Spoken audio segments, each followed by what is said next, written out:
So you all are studying chemistry?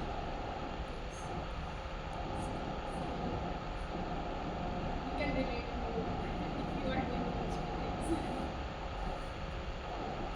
So we'll start like how it started and how it's going. Because all my things are in chemistry. My background is a chemistry.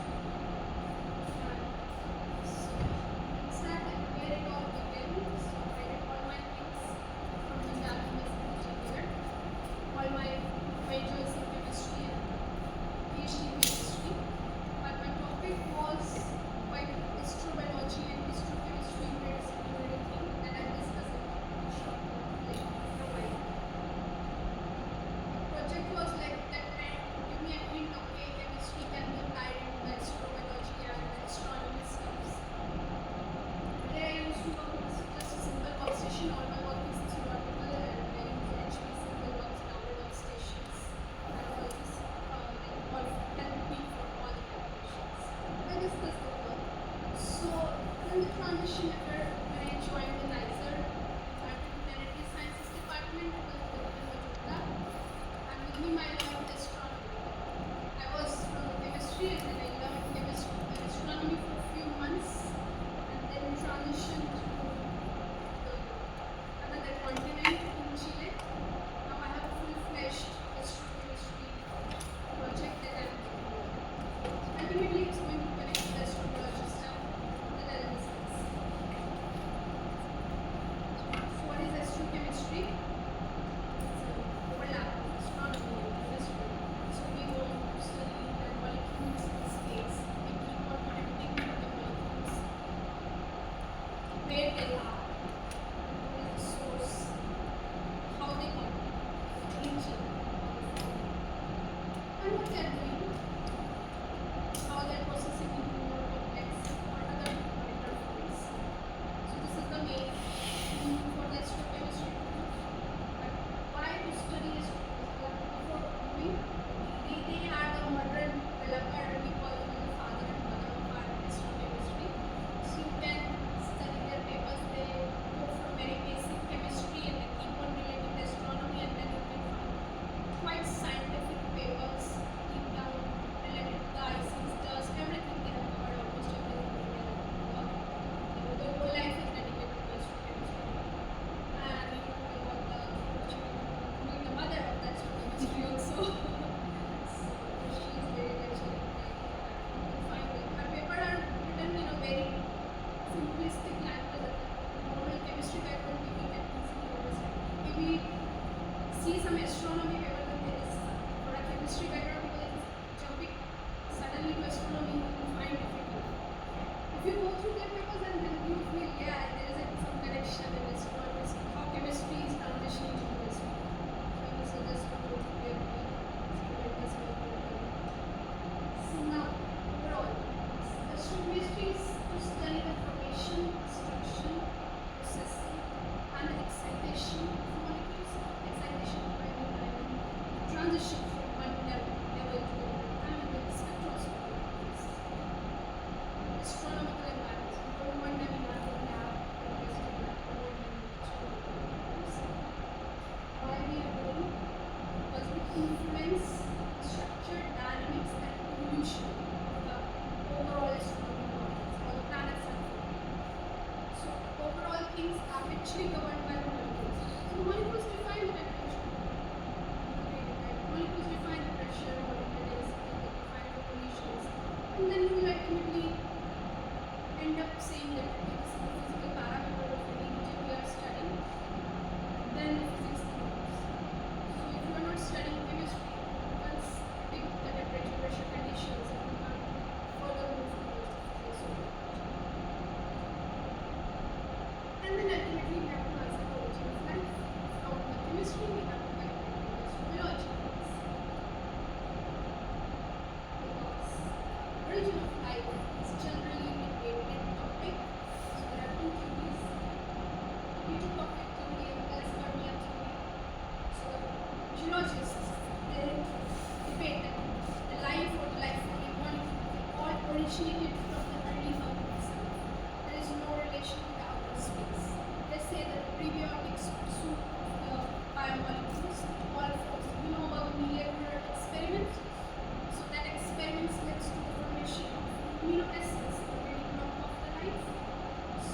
people argue, the geologists argue, that it forms within the Earth's atmosphere itself, only and then the life formation.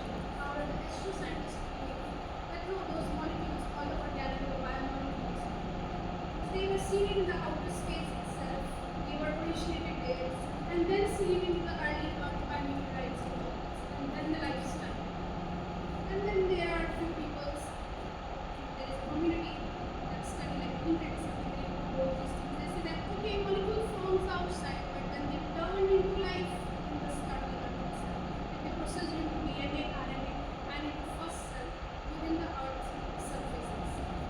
So when such, she is Sudha Rajwai is a great professor doing this thing, and she's want to do some project related to astrobiology thing, or more interested in the biochemistry project, right to her.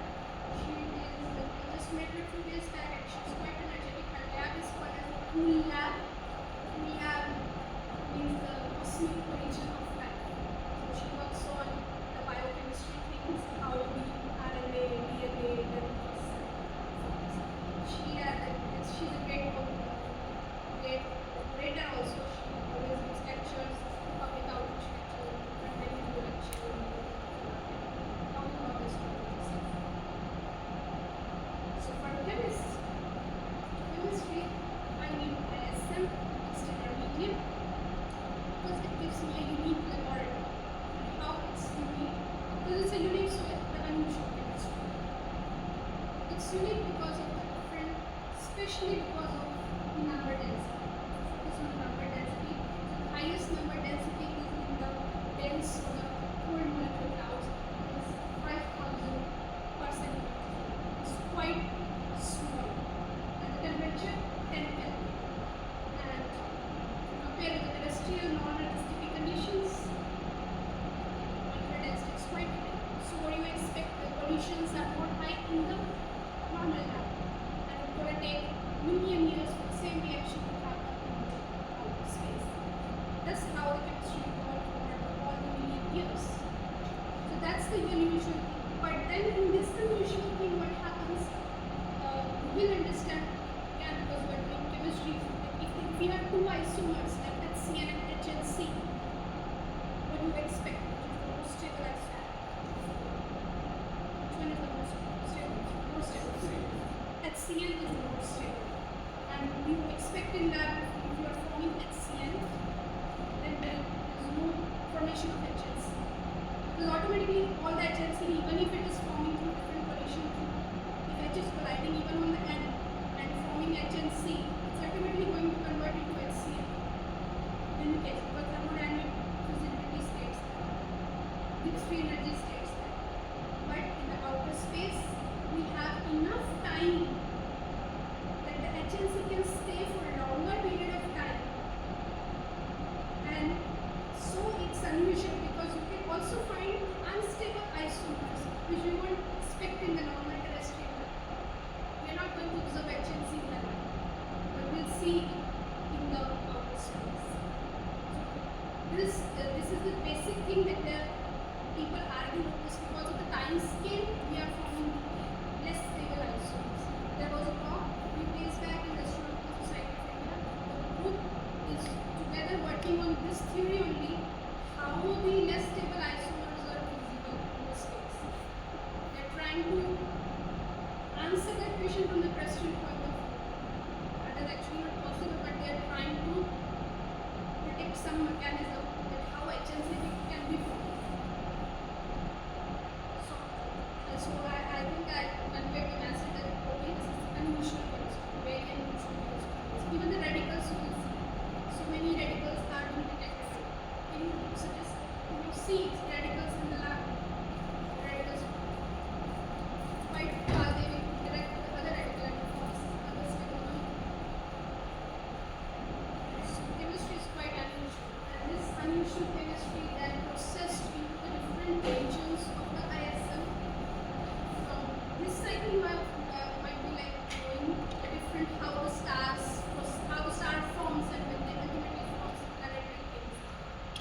Common for us as a chemist, we want that mass should be the same.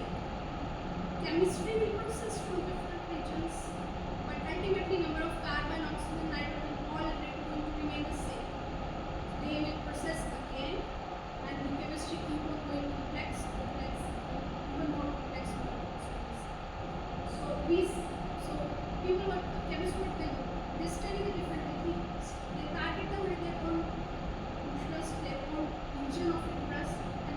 hunting for the molecules there to see what is this, like, what is the history of that region from where it comes.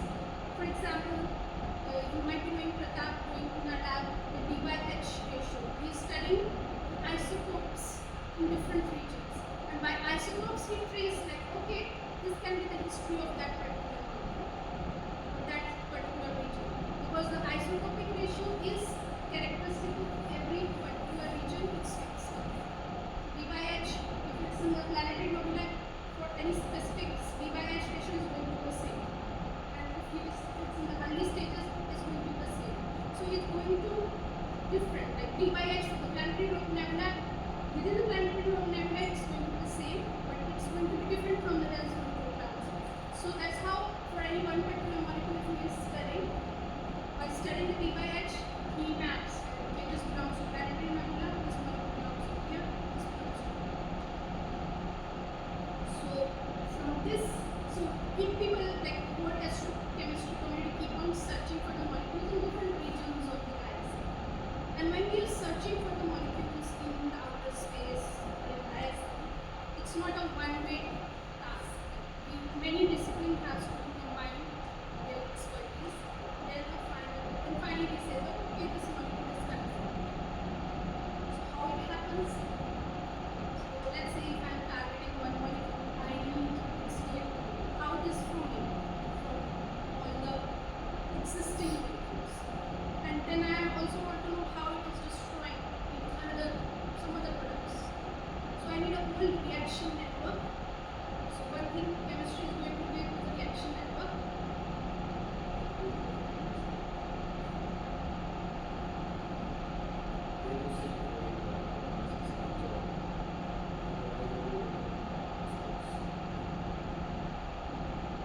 No, overall the mass is conserved.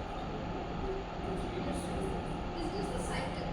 It's literally just a cycle. But overall for the cycle, mass remains the constant. So over here, we needed a network to say that, okay, this molecule is confirmed. And that network, chemistry will provide that network. And that network will enter into the modeling things.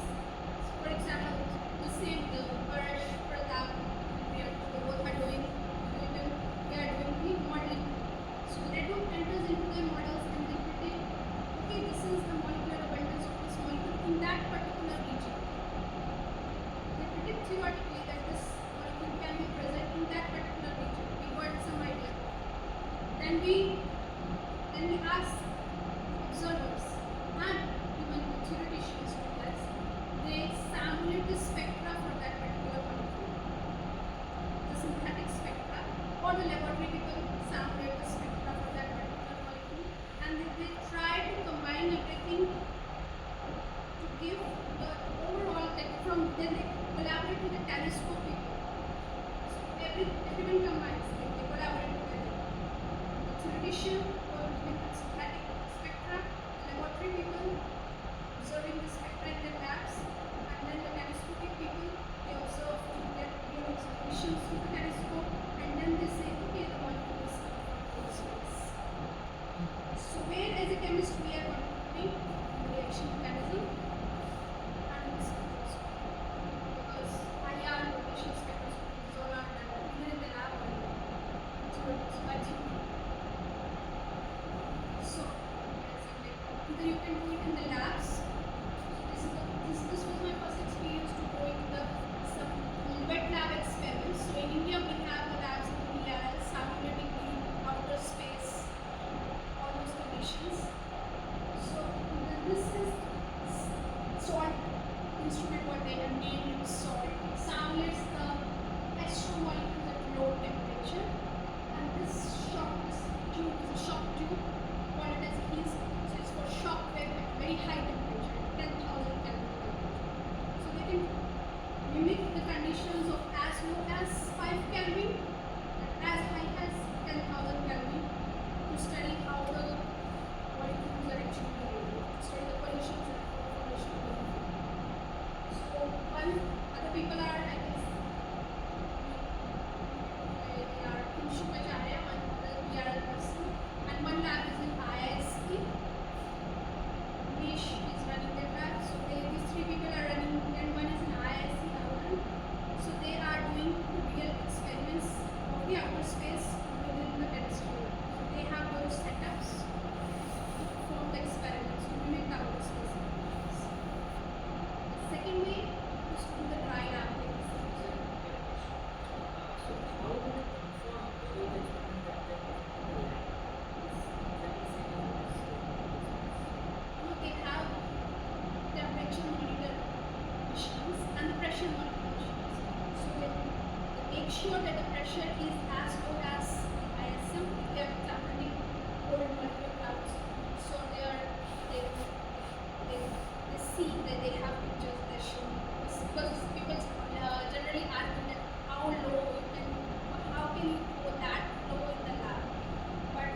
diffraction power measurements things, it's going that way.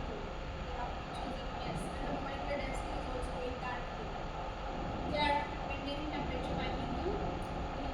They are maintaining the temperature.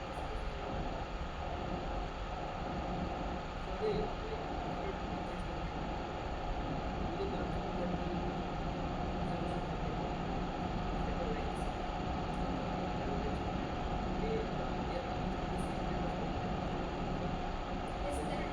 For example, at the moment they are studying the morphology of the ices, the gas phase explains. They study the ices, they study the ices, and then this match their observation of the ices, the spectrum of the ices with the observation, and then they say, okay, at this temperature, this much morphology is true.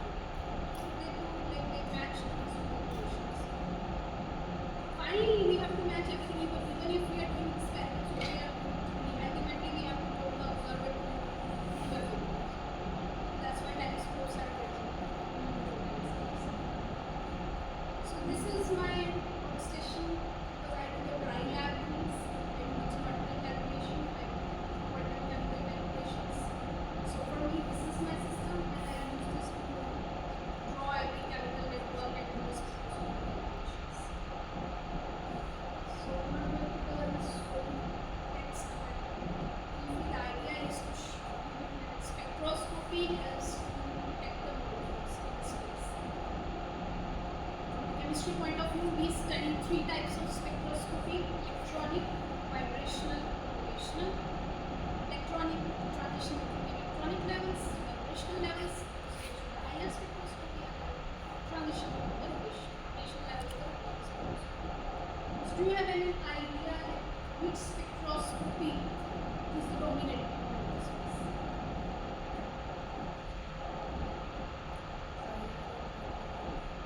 Yes, mainly IR and microwave. And any other idea? So IR is for rotation. What is the benefit of rotational over IR or IR over rotation? Because they are not working. They are working together. IR and rotational are working together. So obviously there is some benefits of IR over rotation and rotation over. Some molecules aren't IR active. In that case, we can use the rotation spectroscopy. One of the reasons is because some molecules are not IR, some molecules are not rotationally active. For example, H2 and they don't have any polarity. So they are going to be detected that IR is not. And another important thing is the condensed system and the gas phase. What do you expect? Rotational spectroscopy is for the condensed or the gas phase? Rotation is for the gas phase. So if we have to study the ices, because in space there are also ices. If I am talking about 5 Kelvin temperature, so there are ices. So for the ices we need IR. The condensed system rotational spectroscopy is not good. And for rotational spectroscopy, what is the plus point? If you want to differentiate between two conformers,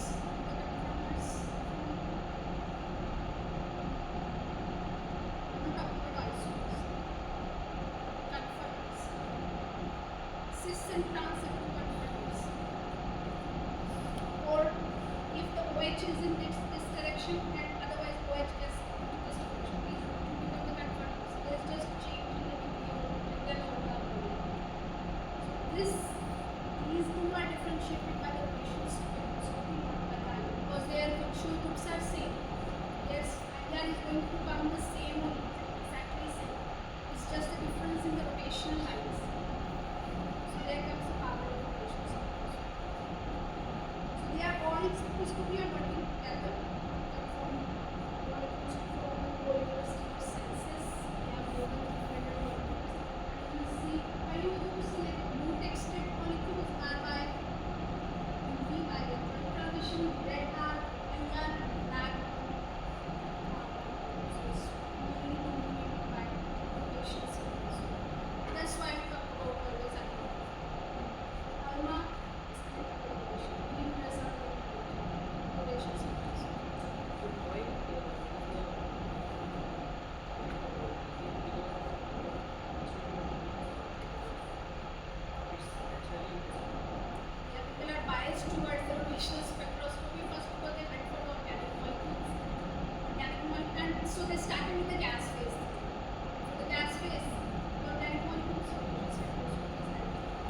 they started that okay, there is importance of ISIS, so now is the James Webb. So probably is going to be this, the James Webb. So the instrumentation restriction also, and the mindset also, just to they had these instruments.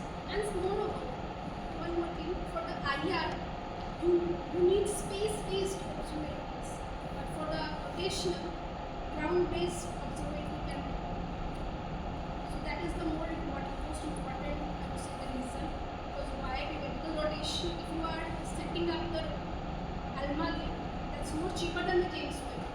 ALMA is also quite costly, but sending the whole telescope into the space is not economical.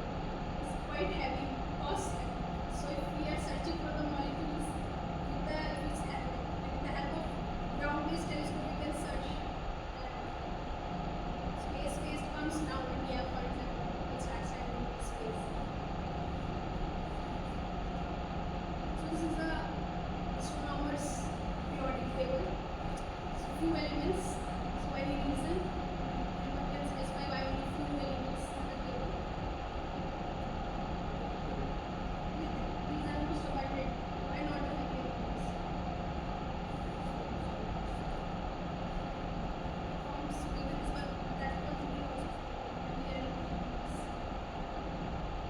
Because if you see thermodynamically, higher exact atomic number greater than 26, 26 corresponds to iron.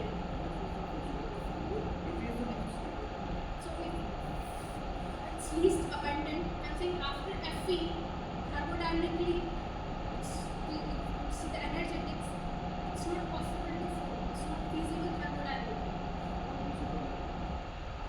But the second thing, the lines, which is also possible because the lines corresponding to the absorption emission lines corresponding to the heavier elements are quite faint. So we need some more good instrument. We need more good instrument. As of now, we have this much instrument. But these small number of atoms or elements only we have about 300 molecules. So leaving as in quantum chemist, I used to interpret, I get some ALMA data, I try to interpret those things, I support experimental people, they are not very clear like what things they correspond to, so I help them, and we can also independently predict for the unknown molecules, these are the rotational parameters, these are the ideas I realize. So we started with the methylene methylating, the first molecule being detected, started with over 300, now we have fluorines also, this molecules, and PEH polyoaromatic hydrocarbons also. So you can see how complex it is going there. And the important thing is phosphorus, sodium, magnesium, and iron. Any biochemist can relate it. These are all present in biology and all the biochemistry enzymes. So what I wanted to emphasize is that the organic molecule started sharing, and then in 2016, first chiral molecule was the propylene oxide. And it was the same year I started my PhD. So my thesis topic was all around this chiral, around the chiral molecule. It was a great discovery that okay, the first chiral molecule is in space. So this what was that specificity about that chiral molecule? Why we were interested in chiral molecules? Because if you see, we are made up of amino acids, and amino acids are chiral. You know the chirality, you remember the 12th class chapter of chirality, R and S, we used to calculate R and S. So all amino acids are what? All the life, amino acids are present in R or S. It's levorotatory. All the amino acids are levo, and all the sugars are extrovert. Is there any reason why? Because they are opposite. Why only levo? Why not extrovert? So this was the question of my PhD thesis. That was because I did with amino acids, so it was the chemistry. I was working for the biological chirality. We call it as chirality because we all have 10 amino acids. So we call it as chirality. It's same chirality. So the reason because I was working for biological chirality, so it was not in this astronomy.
I'm interested in sulfur. Sulfur is the 10th most abundant element and is one of the important bioelements. CNOS. So S is also important biological element. But what is, and in space it's in both organic and inorganic forms as well as in different astrophysical environments. So sulfur is quite, what is peculiar about sulfur? That specifically in this region of dark molecular clouds, its concentration is 10 to the power minus 8. Initially it was found 10 to the power minus 5. If a very simple notion, if you understand, if you are taking initially for a reaction 3 carbon atom, so after forming a product, it should not be C1, it should be C3O, 3 carbon product. But that is not the case for the sulfur in this case, because initially sulfur was formed for 10 to the power minus 5 with respect to hydrogen atom, 10 to the power minus 5 is concentration. But when it forms the molecules in the dark molecular cloud, it's at 10 to the power minus 8. So something is missing. So what is that missing? Where that missing sulfur is? So it means we have not observed all the sulfur molecules. There is some that we call this notion of depleted sulfur in the astrophysics. So at the moment I'm working on this. So my hypothesis is that it is in the form of organic sulfur molecules. And why in the organic sulfur molecules? Because if you compare the chemistry of oxygen and sulfur, it belongs to the same group. They have same group, same chemistry, we talk about chemistry. So why not? It's going to give you this. And if you compare the same, all the sulfur molecules detected and all the oxygen molecules detected, you will see like 90 oxygen molecules and just 50 sulfur molecules. So if they have the same chemistry, they should have the same tendency to form the equivalent molecules. Why not the other molecules are not so far? All the black texted, all these blue texted molecules are not so far. So I'm working on the reaction mechanism of all these sulfur-containing molecules. Is it something in the red kinetics or thermodynamics of their formation that these molecules are not formed? The answer is something lies in that. That's the core thing that I'm working on at the moment. So I'm targeting both the gas phase as well as the ice. Because the interstellar medium is made up of 90% gas, even 1% dust, also 99% gas and 1% dust. And that dust is occupied, surrounded by the ice. So I try to study the reaction not just in the gases but in the ice surface. If you remember from the surface chemistry lectures, that blue mechanism and LA mechanisms, mechanisms.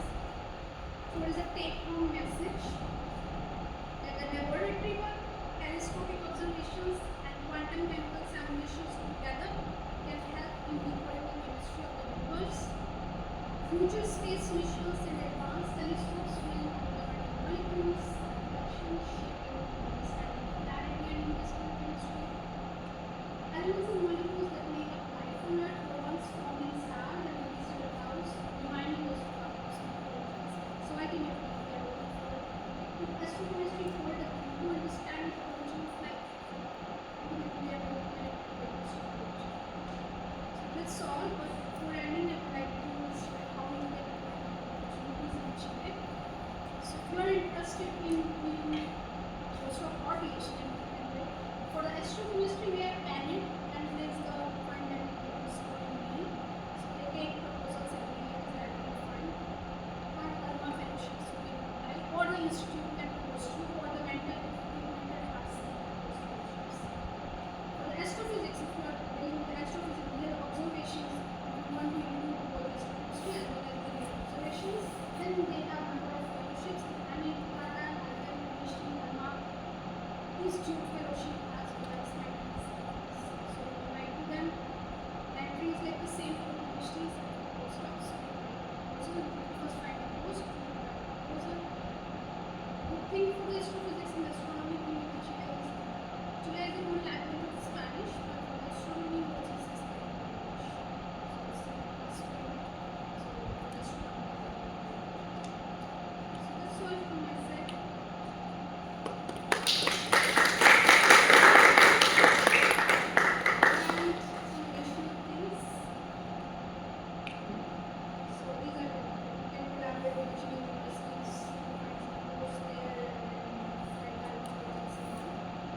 And section. So I want to know that school people visits myself frequently. So you can suggest them some of these forms in our comics. And Alma is this Alma website got this great 3D visualization, and you can have on the phone you enjoy it. And they will take you to the videos, so you can see show what they say, and you can observe it. You get to know what's missing.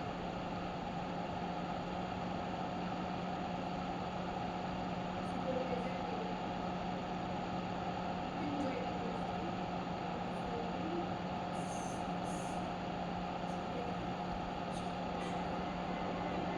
Traversing the vast cosmic expanse with an elegance reminiscent of a celestial ballet, remnants of ancient phenomena interwoven into the fabric of the universe. Within the Universal Symphony, molecular clouds emerge as cosmic laboratories filled with molecules, from simple hydrogen gas to complex organic compounds, shaping the cosmos in ways both profound and intricate, the building blocks of stars, planets, and life itself. Welcome to an expedition into the realm of astrochemistry. Astrochemistry is a rapidly growing field, and it is helping us to understand the origins of life and the evolution of the universe. Astrochemists employ sophisticated simulations to unravel the secrets of molecular reactions. Armed with radio telescopes to study the spectra of molecules in interstellar clouds, these telescopes can penetrate the dust and gas in interstellar clouds, illuminating the pathways through which cosmic chemistry unfolds. Just as the stars form and evolve, so do the compounds that weave the tapestry of the universe. Stellar nurseries forge the primordial elements, like the sculptors of the universe, shaping the landscapes of celestial evolution. Researchers play the roles of cosmic explorers in the vast cosmic tale, traveling into the enigmatic realms of astrochemistry. With each finding, they add to our grasp of the universe's chemical tale, unraveling eons of mystery. From interstellar molecules to the birth of stars, astrochemistry is the thread that weaves the cosmic tapestry. Like the silent catalysts of change, molecules orchestrate the grand dance that gives birth to planetary systems and galaxies. Astrochemists, armed with sophisticated models, unlock the secrets of chemical evolution across cosmic timescales. These models illuminate the processes that shape the cosmos, from the birth of stars to the formation of complex organic compounds. As humanity ventures into space, we explore the cosmos with the curiosity of pioneers, on a mission to gather insights into the chemical compositions of distant worlds, offering glimpses into the possibilities of life beyond our home planet. Just as the ocean's delicate balance requires preservation, so too does the cosmic equilibrium demand our protection. By fostering collaboration and interdisciplinary efforts, we strive to ensure the continuity of the universe's chemical marvels, safeguarding its harmonious progression. Collaboration knows no cosmic boundaries. From shared research to international cooperation, scientists unite to decode the intricate language of the universe. Together, we illuminate the molecular tales that span the ages, enriching the legacy of cosmic understanding. Astrochemistry is an exciting field that allows us to unravel the secrets of the universe's chemical language. By decoding the elemental dialogues that have influenced the cosmos for eons, we continue the quest of our predecessors who explored the unknown. And, just like those explorers, we ensure that these discoveries will continue to inspire and inform future generations. Thank you for joining us on this journey through the chemistry of the cosmos, the intricate chemistry that weaves the universe together.